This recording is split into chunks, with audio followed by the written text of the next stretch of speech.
If you're an overseas citizen of India, especially with family roots in the farmlands of Punjab, you've probably thought about the land your family might leave behind. It's one of those topics. It's filled with emotion, a ton of confusion, and frankly, a lot of conflicting advice. So today, we're going to cut through all that noise and get you the clear, straight answers you've been looking for. So let's start with the big one, the question that's on everyone's mind. You might have heard that non-residents can't own agricultural land in India. And while that's true in one sense, it's also dangerously misleading. So what is the real answer? The answer is a clear and for many a surprising yes. You absolutely can inherit. Now, what's so important to see here is the critical distinction the law makes. As an OCI, you are strictly, and I mean strictly, forbidden from buying agricultural land. But inheriting it? That is a completely different ballgame, and it's 100% permitted. This single idea, it's the key to understanding everything else. Okay, so to get why this is, we first have to understand how the law in India actually sees you. It's not really about your OCI card or your foreign passport. When it comes to property, the most important label is your residency status, under a law called FEMA, the Foreign Exchange Management Act. You're classified as a person resident outside India, and that's the legal box you're in for all these rules. So let's start with the big picture, the national laws. These are the federal rules that apply to every single OCI. Doesn't matter what state your family's from, this is the foundation we're building on. So why the ban on buying in the first place? Well, it's actually pretty straightforward. The government wants to prevent foreign speculation in farmland and protect India's food security. The goal is to keep the land in the hands of people actually living in the country. It's a national policy, simple as that. And this gets to the heart of the legal logic. You see, the law views buying land as an active commercial choice, so it restricts it. But inheritance, that's seen as a passive thing. It's a natural transfer of rights that happens when a parent passes on. You aren't doing anything. You are simply stepping into your parents' shoes by the operation of law. Now this table, this lays it all out beautifully. Just look at the difference. For agricultural land, you can inherit, but you can't buy it or even receive it as a gift. And when you sell, it has to be to a resident Indian. Now, compare that to a regular house or a commercial property, where the rules are way more relaxed. The biggest takeaway here is crystal clear. The type of property changes everything. All right, so the federal law, FEMA, gives you the green light to inherit. That's great. But that leads to the next big question. How do you actually claim that right?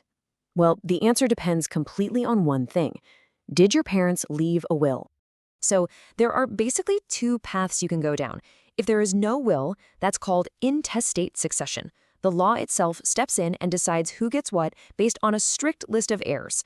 But if there is a valid will, that's testamentary succession. Then your parents' wishes are what matter most. Now, if there's no will, the property automatically passes to what are called the Class 1 heirs. This list includes sons, daughters, the widow, and the mother of the deceased. And listen, this is a really vital point for everyone to hear.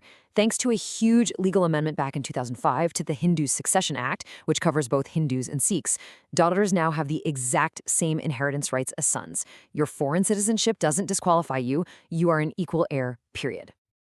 And hey, for everyone with ties to Punjab, here is some fantastic news. You may have heard about this process called probate, where you have to get a will certified by a court. And yeah, it can be a long, expensive headache. In big cities like Mumbai or Chennai, it's absolutely mandatory. But for property in Punjab, it is not. This is a huge relief, and it can literally save you years of legal battles and a lot of money. So, you've established your legal right, which is awesome. But now comes the all-important bureaucratic part, getting your name onto the official government records. This is where the rubber meets the road. This process has a specific name. It's called mutation, or as you'll hear in Punjab, Intkaal. I want you to think of it like this. The will or the law gives you the right to the land, but it's the mutation that gives you the official record of that ownership. Without it, you can't sell it, you can't lease it, you can't prove it's yours. You absolutely cannot skip this step. The process, which is often called virasat the Intkaal, or inheritance mutation, can feel a little intimidating from the outside, but it really just breaks down into 4 clear steps. First, you submit an application with all your proof. Then the village accountant, the patwari, makes an initial note in the records. After that, a revenue officer, the tehsildar, verifies your claim, usually in a public meeting. And finally, your name is officially entered into the master land record, the Jamabandi. Done. Getting your name on that record is a huge win, but believe me, it is not the end of the story. Now you have to protect your asset from two of the biggest risks for any owner living abroad: tenants and taxes. Okay, pay close attention because this is probably the single biggest danger for an OCI landowner.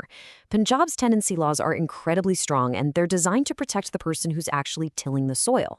If you let someone cultivate your land and they manage to get their name recorded as a tenant, they can gain some really powerful legal protections that make it almost impossible to ever get them to leave. Now, let's just bust a massive myth right here. A lot of NRIs and OCIs believe there's this special fast-track law, Section 13B, that lets them evict tenants really quickly. This is dangerously wrong. That law only applies to residential or commercial buildings in cities. It has absolutely zero to do with agricultural land. Trusting this myth can get you into a world of legal trouble. All right, let's talk about the money. You've secured the land, you've managed it, and now maybe you're thinking of selling. The million-dollar question is, what is the tax man gonna take? The answer to that question comes down to one thing, and one thing only: location, location, location. You see, the Income Tax Act splits farmland into two clear categories. Is it rural, meaning it's far away from any town? Or is it urban, meaning it's inside or right next to municipal limits? This one distinction changes everything. And this slide right here shows you exactly why that matters so much.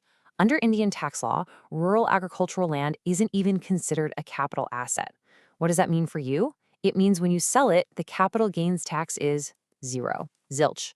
It is completely exempt. But if that exact same piece of land is classified as urban, it is a capital asset, and you're looking at a 20% tax on your profit. That is a massive difference. Okay, we're at the final stage of this journey. You've navigated the rules, you've sold the land. Now, how do you get that money from India back home with you? This part is all about following some very strict banking rules. There are 3 crystal clear rules here that you just cannot break. First, as we said, you can only sell to a resident Indian. Second, the money from that sale must be deposited into what's called a non-resident ordinary, or NRO, bank account in India. The buyer can't just send it to you abroad. And third, they can't put it directly into an NRE account. It has to go through the NRO channel first. So the money is sitting in your NRO account. The big question is, how much of it can you actually send home? Well, under the Reserve Bank of India's rules, you are allowed to repatriate up to $1 million per financial year. It's an incredibly generous limit that's going to cover the vast majority of these sales. So there you have it. You absolutely have the legal right to inherit your family's farmland. You now have the roadmap to get it in your name, to protect it, and to sell it if you want to. All the legal and procedural questions are answered. The only question left is the personal one. What does this land mean to you? Is it a legacy you want to manage for the next generation? Or is it an asset that you're ready to unlock? That choice is now yours.